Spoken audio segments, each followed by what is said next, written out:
I gave 10 years of my life to a man who promised me forever, and then handed our future to someone else.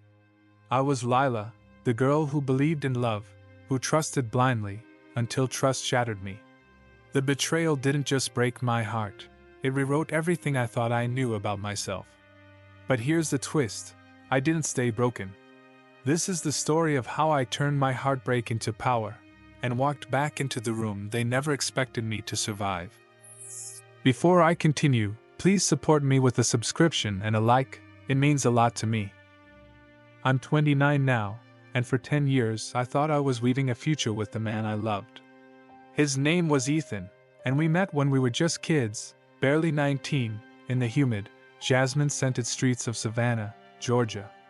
We were inseparable, or so I thought, two souls who found each other under the oak trees draped in Spanish moss, promising forever. I'm Lila, and this is the story of how my world unraveled, how I lost myself to betrayal, and how I clawed my way back to a life that's mine. Ethan and I were the kind of couple people envied. We'd stroll through Forsyth Park, hand in hand, laughing at inside jokes, planning a life that felt as certain as the sunrise.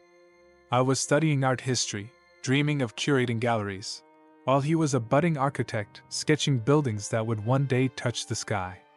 We shared a tiny apartment above a bookstore, its creaky floors and peeling wallpaper a testament to our scrappy, love-fueled beginnings. I believed in us. I believed in him. But there was another shadow in our story, one I didn't see until it was too late. Her name was Clara, a 27-year-old graphic designer who worked at the same firm as Ethan. She was bold, with a laugh that cut through crowded rooms and a way of lingering too long when she spoke to him. I noticed her at company events, her eyes tracking Ethan like a hunter, but I trusted him. He'd brush it off, call her just a colleague, and I'd swallow my unease, chalking it up to paranoia. After all, we were solid, weren't we? The first crack appeared 3 years ago, though I didn't know it then. Ethan started staying late at work, blaming deadlines. His phone buzzed more often, and he'd tilt the screen away when I glanced over. I'd ask, "Everything okay?" And he'd flash that disarming smile, the one that made my heart flutter since I was 19, and say, "Of course, Lila. Just work stress." I believed him because I wanted to. Because love makes you blind. It was in our 9th year together that I started to feel the weight of something unspoken. Ethan was distant, his touches fleeting, his words clipped. I'd plan date nights, candlelit dinners at our favorite bistro on Bull Street, and he'd show up late, distracted, his mind somewhere else. I'd catch him staring at his phone, a faint smile playing on his lips, and my stomach would twist. "Who's that?" I'd ask, trying to keep my voice light. "Just a work thing," he'd say, slipping the phone into his pocket. I started to feel like a ghost in my own relationship, begging for scraps of the man I loved. One night, I couldn't take it anymore. We were sitting on our couch, the TV droning in the background, and I turned to him, my heart pounding. "Ethan, if we ever drift apart, promise me one thing. Don't end up with someone like Clara. She's always hovering. It makes me uncomfortable." My voice trembled, and I hated how small I sounded. He looked at me, his brown eyes softening, and said, "Lila, you're being ridiculous. I'd never hurt you like that." He pulled me into his arms, and I let myself believe him. I didn't know then that he was already lying, that Clara wasn't just hovering, she was already in his bed. The breakup came 6 months later, swift and brutal. It was a rainy April evening, the kind where Savannah's streets turned to rivers. Ethan sat me down in our apartment, his hands fidgeting, and said, "I think we need space, Lila. I'm not sure this is working anymore." His words hit like a punch, knocking the air from my lungs. I stared at him, rain tapping the windows, and asked, "Is there someone else?" He shook his head too quickly. "No. It's just us. We've grown apart." I begged him to explain, to fight for us, but he was resolute, his jaw set. I packed a bag and left, sobbing, to stay with my friend Nora in Charleston. I thought we'd parted on honest terms. I was wrong. 3 weeks later, I saw it. A mutual friend's Instagram story. A fleeting glimpse of Ethan and Clara at a rooftop bar in Savannah, their heads close, her hand on his arm. My phone slipped from my fingers, and I ran to the bathroom, retching until my throat burned. He hadn't just moved on, he'd been with her all along. The truth clawed at me, every late night. Every dodged question, every time he'd pulled away, he was giving himself to her. And I'd been too trusting, too devoted to see it. Now they're a couple, parading their happiness like a slap in my face. They post photos from Tybee Island, her head on his shoulder as the sun sets, or from cozy coffee shops where he used to take me. She wears the kind of effortless beauty I always envied, flawless skin, a wardrobe I could never afford, and he looks at her the way I dreamed he'd look at me. I used to beg him for small gestures, a bouquet of daisies, a weekend getaway, a night where I felt like I mattered. With Clara, he does it all unprompted. She gets the Ethan I pleaded for, while I'm left with memories of a man who made me feel like I was never enough. The betrayal broke something in me. I moved to Charleston permanently, renting a small studio near the Battery, hoping the ocean air would heal me. But the pain followed. I'd wake up gasping from nightmares where Ethan and Clara laughed together, their voices echoing in my skull. My hands would shake so badly I'd drop my coffee mug, porcelain shattering on the floor. I'd scroll their social media, unable to stop, each post a fresh wound. She was living the life I'd planned with him, our dreams, our future, handed to her on a silver platter. I hated myself for it. I hated that I still checked his profile, that I compared myself to her, that I blamed myself for not being enough to keep him. I'd always been confident, the girl who could charm a room, who painted vibrant murals and laughed easily. But Ethan's betrayal turned me into someone I didn't recognize, a woman consumed by anger, insecurity, and grief. I'd snap at friends, cry in grocery stores, and lie awake at night, replaying every moment of our decade together, searching for clues I'd missed. The physical toll was undeniable. I lost weight, my appetite gone. My sleep was fractured, haunted by images of them together. One morning, I woke up hyperventilating, my chest so tight I thought I was dying. Nora found me curled on the floor, sobbing, and drove me to a therapist's office that same day. "You're traumatized, Lila," the therapist said gently, her voice steady. "This isn't just a breakup. It's a betrayal of trust, of your reality." She diagnosed me with anxiety and PTSD, words I never thought would apply to me. I started weekly sessions, pouring out my pain, my rage, my shame. Therapy was a lifeline, but it didn't erase the hurt. I'd sit in my sessions, clutching a tissue, describing how I felt like a fool for loving him so fiercely. "You gave your heart fully," my therapist said. "That's not weakness. It's courage. He's the one who failed you." Slowly, I began to see it. I wasn't the problem. Ethan's choices were his own, and Clara's willingness to pursue a taken man was her moral failing, not mine. But knowing that didn't stop the pain. I'd walk along Charleston's Rainbow Row, the pastel houses a stark contrast to my gray mood, and feel like I was drowning. I wanted to scream at Ethan, to demand why he'd lied, why he'd let me beg for his love while giving it to her.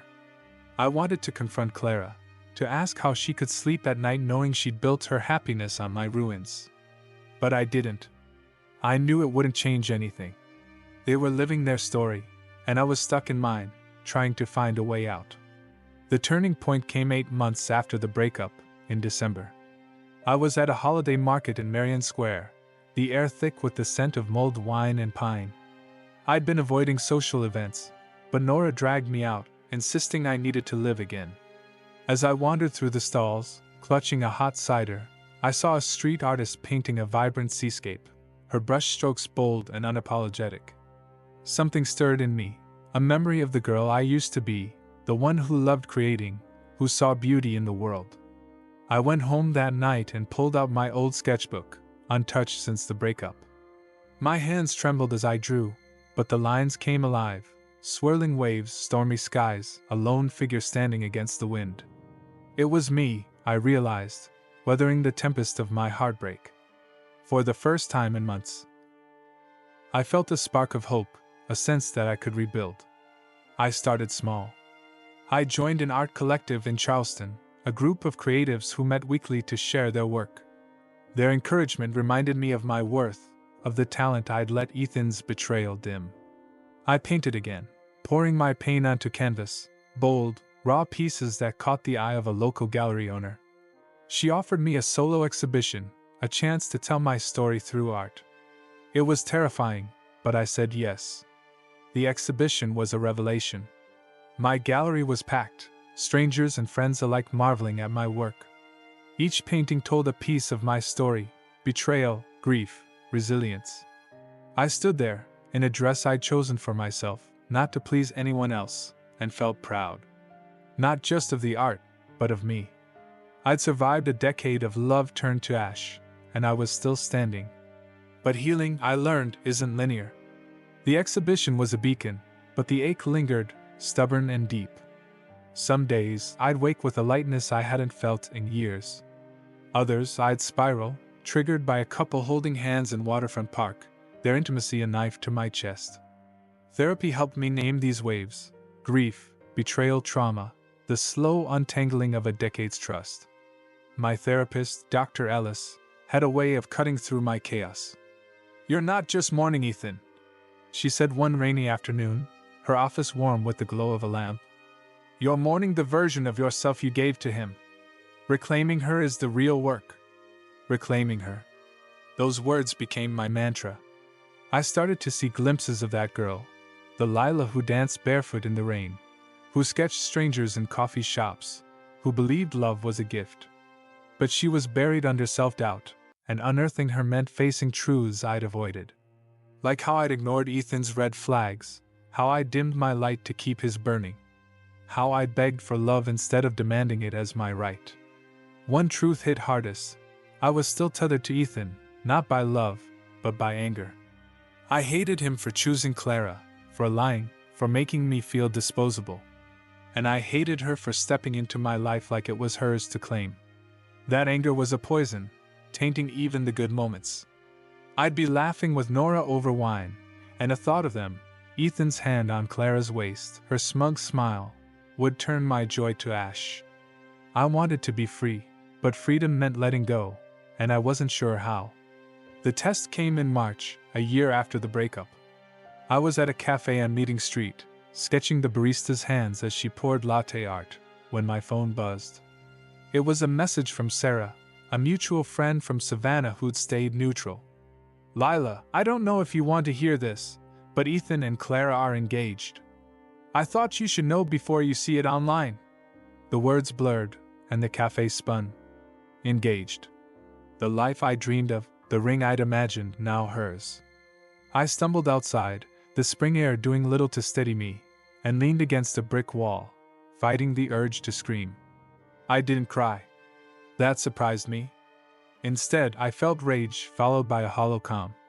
I walked home, my sketchbook clutched to my chest, and sat on my balcony overlooking the harbor. The water shimmered, and I let myself feel it all: the betrayal, the loss, the unfairness. Then I wrote Ethan a letter, not to send, but to release. I poured out every hurt, every question, every moment I'd felt small. "You broke me," I wrote, "but I'm not yours to break anymore."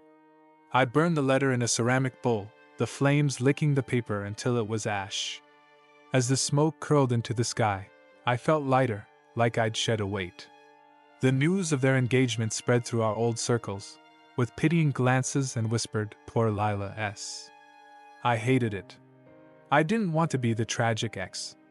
So I doubled down on my life. I started teaching art workshops at the collective, guiding beginners through their first brushstrokes. Their awe at their creations reminded me of art's power to heal. I ran more, my sneakers pounding the battery's paths, each step a declaration of strength. I even went on dates, tentative steps into a world I'd thought closed.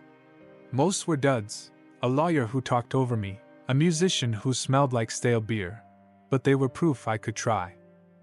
Then came the invitation that nearly undid me. It was June, and Sarah texted with a screenshot of an email. Ethan and Clara's engagement party, at a vineyard outside Savannah, a place we'd visited together. The email was a mistake, sent to an old group list that included me. Seeing my name among their friends felt like a violation. Sarah's message was gentle. "You don't have to go, Lila. But I wanted you to see it first." My first instinct was to delete it. But something stopped me. Maybe it was Dr. Ellis's voice, urging me to face my fears. Maybe it was the part of me tired of running.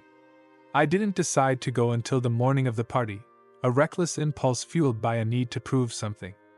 I drove to Savannah, the 3, noon to dusk, my heart pounding.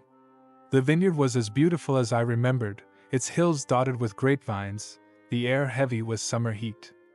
I wore a red dress, bold and unapologetic, my hair loose and wild. I wasn't there to blend in. I was there to stand tall. The party was in full swing, fairy lights twinkling, laughter spilling from a white tent. I spotted Ethan first, in a linen suit, his arm around Clara. She was radiant, her blonde hair catching the light, a diamond sparkling on her finger. For a moment I froze, my heart hammering. Then I took a breath and stepped forward, my heels clicking on the stone path. Heads turned, whispers rippling. I felt their eyes, but I kept mine on Ethan. He saw me, and his face went pale, the glass in his hand trembling. Clara noticed, her smile faltering as she followed his gaze. I didn't approach them. I didn't need to. I mingled, chatted with old friends, laughed louder than I felt. I was polite, poised, a woman who'd survived their betrayal and come out stronger. When our eyes met across the tent, Ethan's guilt was palpable, Clara's discomfort a quiet victory. I stayed an hour, long enough to reclaim that space, to show them I wasn't broken. Then I left, the night air cool, my heart pounding with fierce pride. The drive back to Charleston was cathartic. I blasted music, windows down, singing until my throat was raw. I'd faced them, not with anger, but with power. I'd seen their life, shiny, but built on lies. Mine was messy, but honest, and that was enough. The months that followed were a slow bloom. My art career took off, with galleries in Atlanta and Asheville requesting my work. I started a blog, sharing my paintings and their stories, and it found an audience. People who'd been betrayed, who were rebuilding, who saw themselves in my jagged seas and fiery skies. I made new friends, like Maya, a potter whose sharp wit matched mine, and we'd spend evenings on my balcony, dreaming up futures that didn't depend on anyone else. But the final piece of my healing came unexpectedly, in a way I hadn't foreseen. It was October, a crisp fall day, and I was invited to speak at an art conference in New Orleans, a city I'd never visited. My presentation was on artist therapy, a topic I'd lived through my canvases. The room was packed, artists and curators hanging on my words as I shared my story, not just the betrayal, but the strength I'd found in creating. I showed slides of my work, each painting a chapter of my survival. When I finished, the applause was thunderous, but what struck me was the line of people waiting to talk afterward. Women, mostly, their eyes bright with tears, thanking me for giving voice to their pain, for showing them they could rise. One woman, older, with silver hair and a quiet strength, stayed until the end. Her name was Elise, a retired therapist who'd turned to painting after her own heartbreak decades ago.